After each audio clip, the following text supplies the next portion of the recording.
Welcome back to my channel, guys. Ayan po. So ngayon po nagluluto po ako ng kamuti. Ayan, piniprito ko lang po siya. So antayin ko lang po siyang malambot. Tsaka yun lang po, merienda po namin. So this weeks po ipapakita ko po yung mga ginagawa po namin aside po dito sa pagluluto ko po. So ayan po, habang nagluluto ako, nakita ko yung bugoy ko na pinupunit yung nila letters, ayan, yung mga prutas.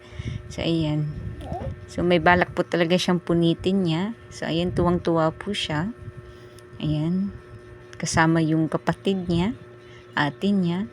So pinagalitan ko, ayan, hindi lang nakinig. May palakpak pa po siya.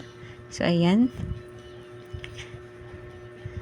so kahit anong sabi ko po, ayan, ayaw makinig. Ganyan po talaga yung bata.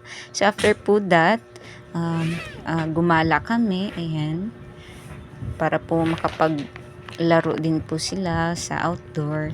So ayan yung ate Sulin ko, nag swing po siya, ayan.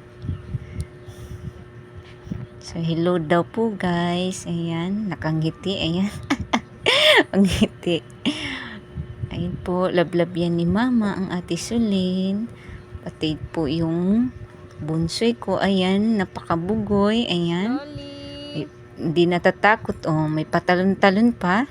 So ayan po yung ginagawa nila pag may time po kaming gumala. Ayan lang po yung laging ginagawa po namin, kasi sa bahay po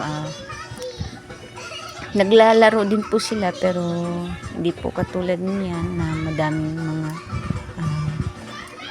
laruan po. Ayan po. So don't forget to subscribe, guys, to my YouTube channel, and thank you for watching po. Bye.